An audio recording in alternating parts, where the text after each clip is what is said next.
Bukan hanya karena adanya uang, lalu kemudian kita membuat suatu gedung tanpa memiliki ilmunya, ujungnya akan mengalami yang namanya kegagalan.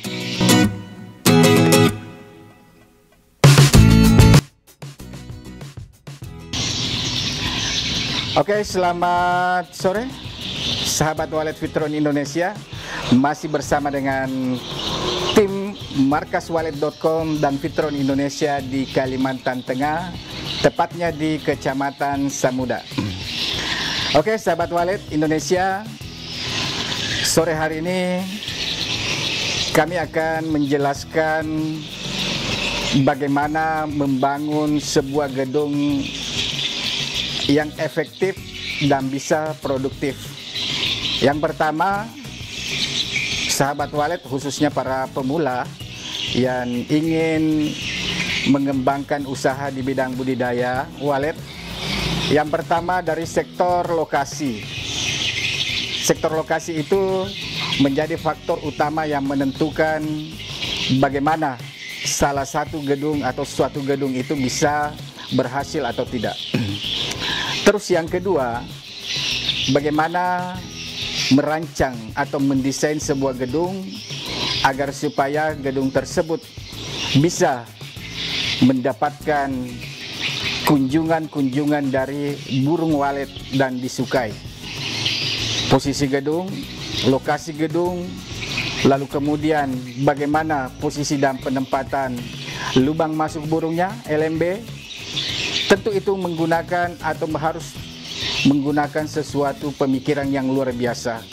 Bukan hanya sekedar membangun saja ya, para sahabat Wallet Indonesia.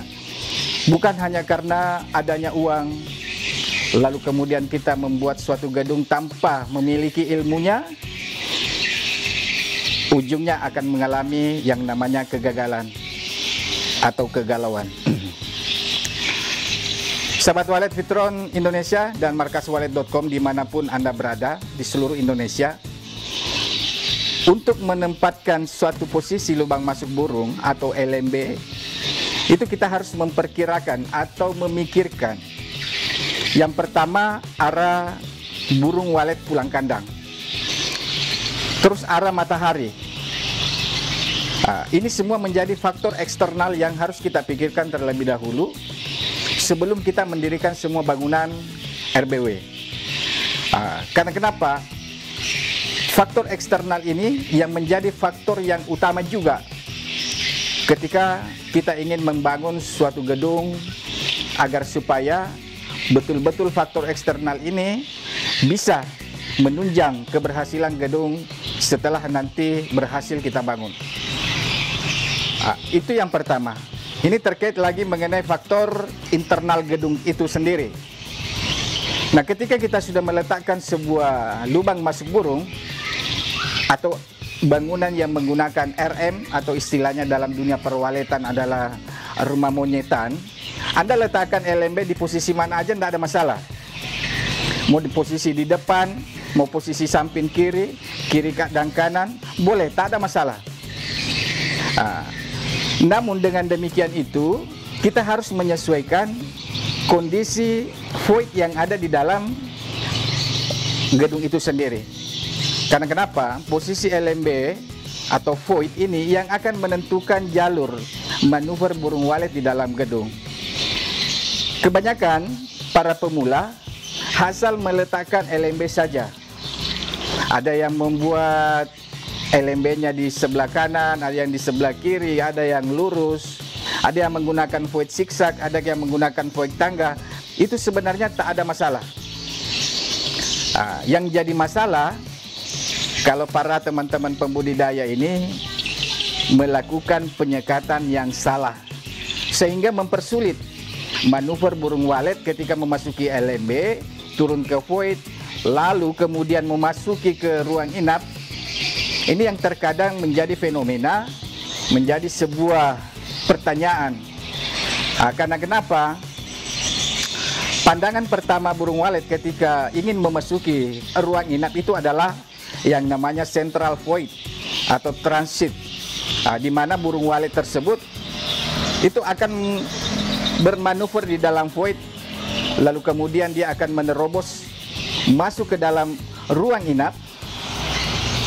Nah, di sini posisi penempatan LAR dari LMB, kemudian void, lalu kemudian penempatan LAR ini yang harus sangat ekstra hati-hati para sahabat walet.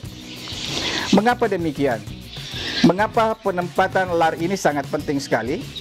Karena di sini kita harus memperhitungkan posisi manuver burung walet dari LMB turun ke void lalu kemudian memasuki yang namanya LAR. Jangan sampai kita mempersulit manuver burung walet untuk menemukan lubang antar ruangan yang kita siapkan itu.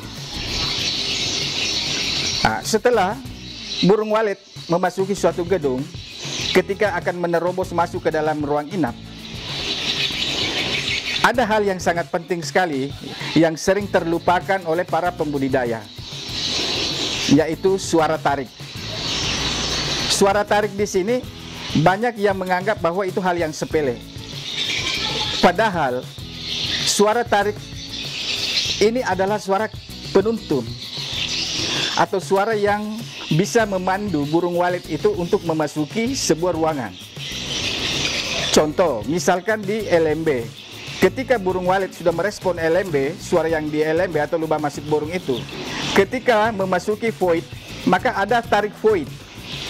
Tarik void ini berfungsi ketika burung walet itu melewati yang namanya LMB. Lalu ketika burungnya masuk di void, bermain dan berputar, maka ada tarik LAR.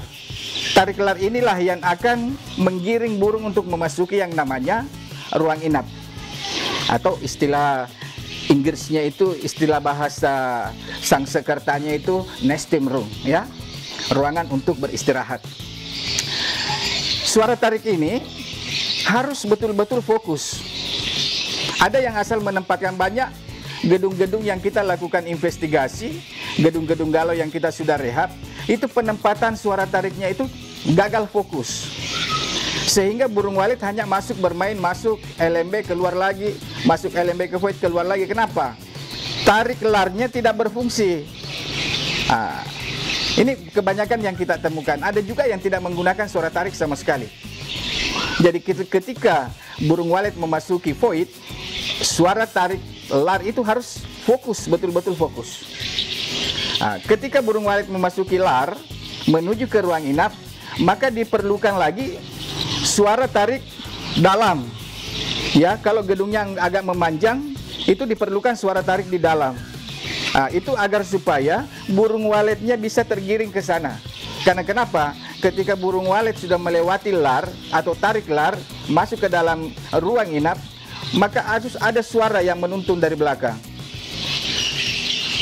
Lalu kemudian ketika terjadi penyekatan, atau misalkan di dalam gedung ini sudah terjadi yang namanya master plan untuk desain tata ruang, tentu sangat-sangat diperlukan dan dibutuhkan yang namanya suara tarik inap.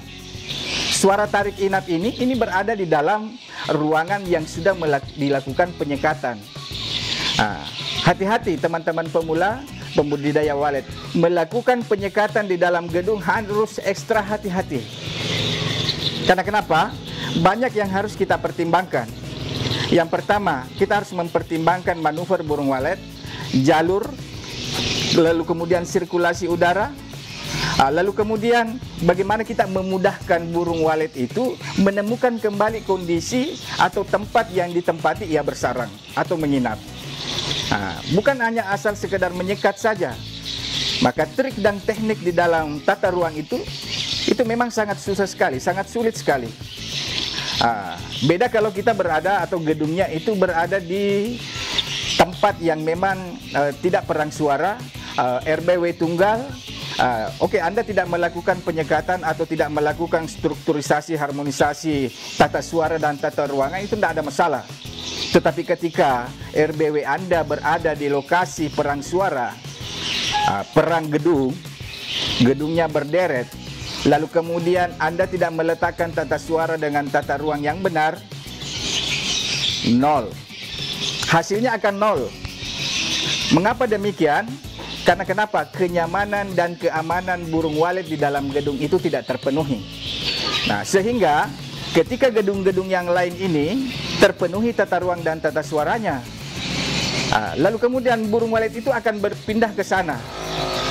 Karena kenapa? Di sana dianggap, atau di gedung yang lain itu dianggapnya nyaman, dianggapnya aman, sehingga burung walet yang tadinya sudah beradaptasi di gedung kita itu akan pindah secara otomatis ke sana. Karena kenapa? Kenyamanan dan keamanan di dalam gedung kita itu tidak terpenuhi. Itu masih terkait dengan tata suara dan tata ruangan. Masih banyak hal-hal yang harus dipertimbangkan.